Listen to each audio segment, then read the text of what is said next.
According to all known laws of aviation, there is no way a dragon should be able to fly. Its wings are too small to get its fat little body off the ground. The dragon, of course, flies anyway, because dragons don't care what humans think is impossible.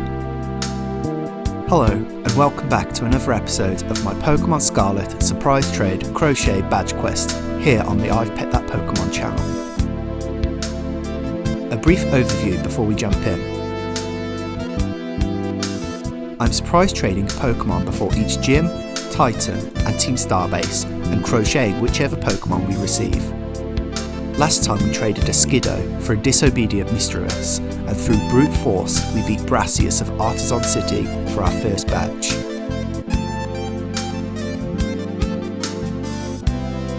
We finished the episode by catching a Pikachu for our next trade, which we're about to do right now. So in exchange for Pikachu, we receive a Bagon, the small dragon-type Pokemon who dreams of flight. I hope you now see where I was going with the intro. How many of you found the clue to this episode's Pokemon in the last video? There he is, just watching us fight Brassius. This Bagon in particular is only level 1, a stark difference from our last trade, the level 36 Misdreavus. He could possibly be a result of someone breeding for a shiny or a competitive Salamence, or just someone who wants to send out Bagon to everyone surprise trading. This level poses a different problem to Misdreavus. We need to level up before we can take on any potential challenge. It makes sense for me to make our target Cortondo Gym. It has the lowest level of any of Paldea's challenges, and we begin with the super effective Ember. So let's get some training montage music going and level up this dragon.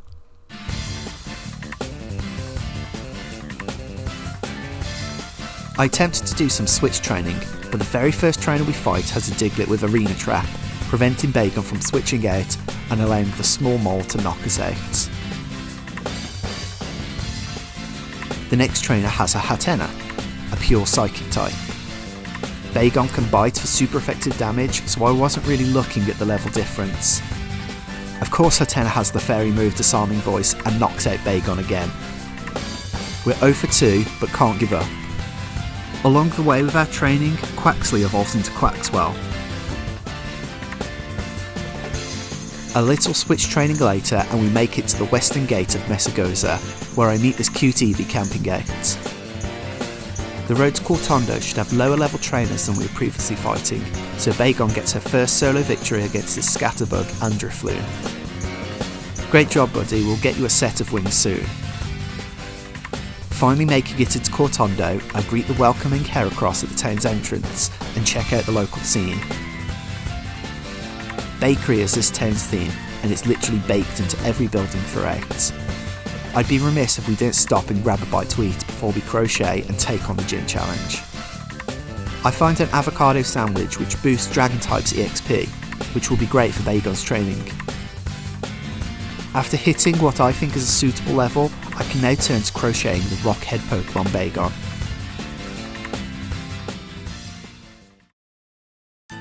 As always, I start by breaking down the Pokemon's design into shapes. Bagon has a small spherical head attached to a larger round body.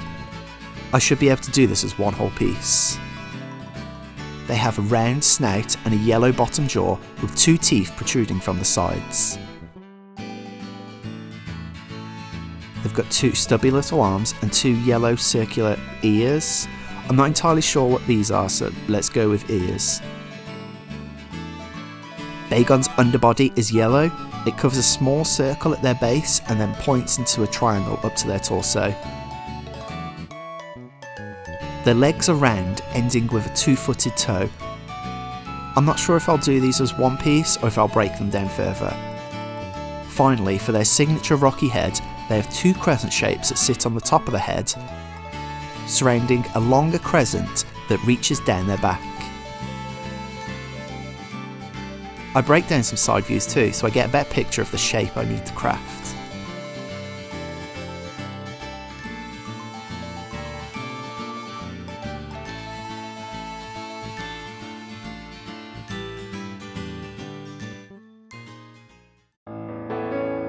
The colours I'm using for this Pokemon are blue for the bulk of the body, grey for the rocky head, yellow for the jaw, underbelly and ear things, and then white for the teeth.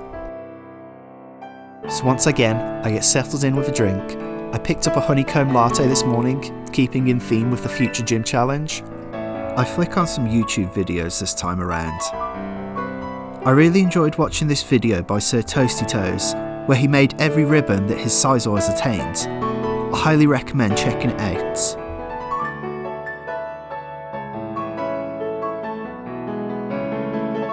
I'm obviously starting with the head and body. Beginning with this gives me the sense of scale that I'm working with, to which every other piece will align.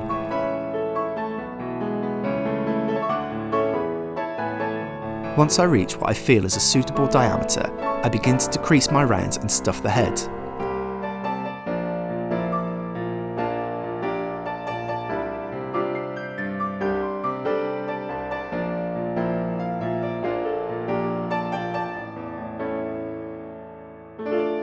I decrease a little further and then build out the neck before increasing the rounds again for the body. Looking at Bagon, their bodies are larger than their heads, so I keep that in mind when finding the right size. Once I've built up a good sized body, I can decrease, stuff and finish off.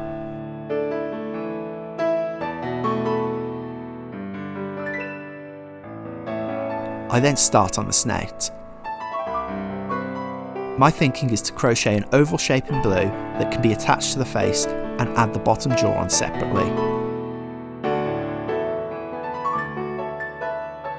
I make the two arms and quickly realise that I have a problem. I only have a small amount of blue yarn left, maybe enough for one leg. I don't have easy access to yarn where I live, so a shopping trip will have to wait and I can move on to the other colours in the meantime. I make two circles for the ears, not closing off the magic ring so it keeps this hole at the centre. I then begin the rocky head. I looked at moon shapes online to gather ideas on how to craft these shapes and end with something I'm mostly pleased with. It was a case of increasing my stitches in a way so they bunch up on the raised side of the crescent.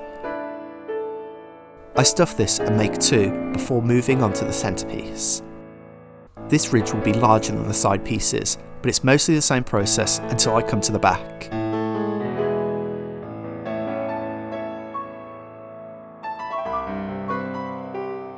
Instead of decreasing and finishing the crescent shape, I continue the rounds until it reaches further down Bagon's back.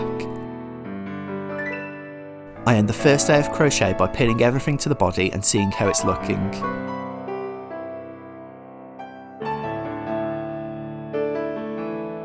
During the next day, I venture to the craft store to pick up more yarn, thinking about how this little Bagon is going to fare against his upcoming gym challenge along the way. I don't find everything I was looking for, and the store only had these small 50-gram balls, but they're a close enough match. One interesting thing that the cashier pointed out to me, one of these colours is different to the others, or just has the wrong label. Can you see the difference? Yep, the first one apparently is denim, while the others are just blue. Anyway, I make a half circle in yellow for the bottom jaw and stitch it to the snout before sewing everything to the body. I make two teeth in white and add them on too. I do the underbelly next, making a circle and then switching from rounds to rows to add a point.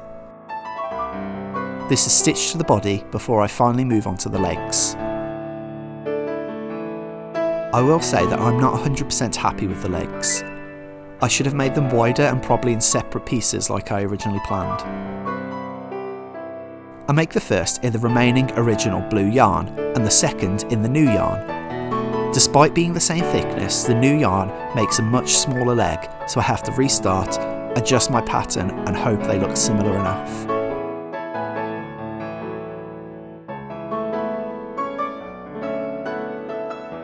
Finally, I make 4 small toes and Bagon is finished.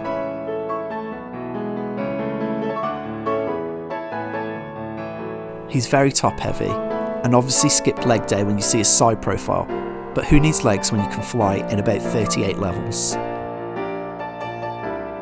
I wanted to take some nice photos of this Bagon staring out at the horizon, but the British weather came out in full force and rained all day. So enjoy this shot of Bagon longingly staring out the attic window. Time to return to the game. Bagon has levelled to level 12, which I think should be enough against Katy's level 14s and 15. I should have really gone a few more rounds, and you'll see why soon. First up is the gym test. I have to get this giant olive into the basket. Cortondo gives it a good push over the fences to avoid the twists and turns of the course, and cheeses a victory for us. Now let's fight Katy and her bug-type team.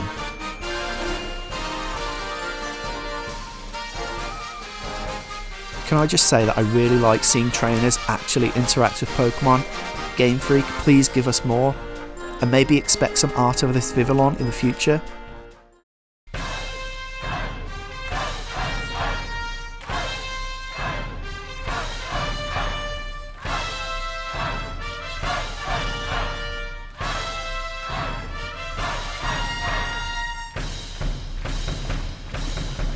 So turn 1 of the battle. I terrestrialise Bagon from the get-go, hoping to boost the power of Bagon's Dragon Breath.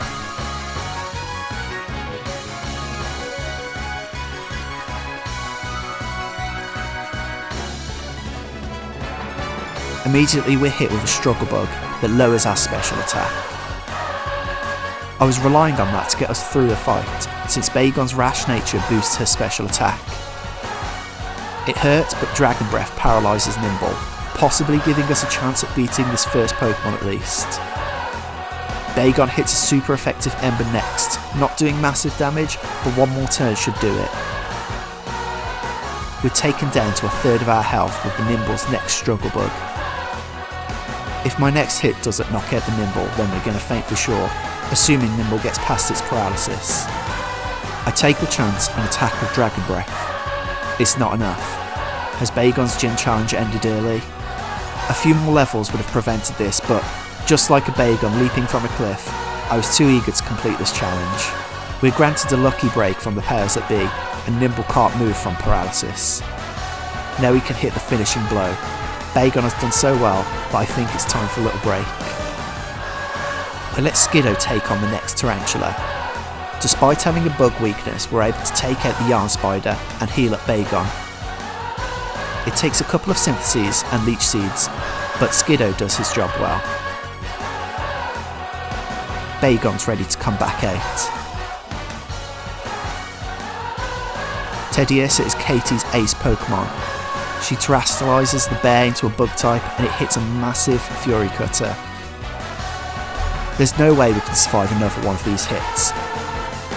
I can only hope Dragon Breath paralyses again, which it does. Allowing us to move first, I take another risk. If Teddiursa can't move, Fury Cutter's power is reduced back to its base level rather than building up. Bagon hits a tiny Ember and our luck runs out. Bagon, you did well. I'm sure you'll have your revenge. A turn 3 Fury Cutter would for sure knock out Skiddo immediately, so my only option is Misdreavus. I didn't expect Katy to bring out my full team like this. Misdreavus still doesn't want to listen and pretends not to notice.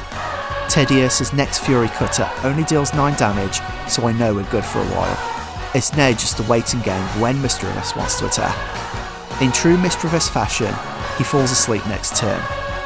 Teddiursa, however, can't build up more Fury Cutter power as she succumbs to paralysis. After a few turns, Misdreavus decides that now is the time to attack and takes down Teddiursa. Not exactly the battle I hoped for, but a win is a win.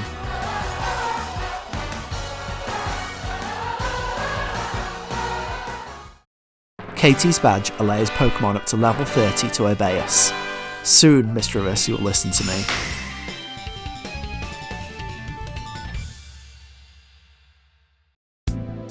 This was a whole team effort centred around our youngest member, and although she may not be able to fly yet, she'll always have her teammates to lift her up until she can. In preparation for the next video, I catch this Smoliv for trade. Thank you so much for watching, and I hope you'll join me next time.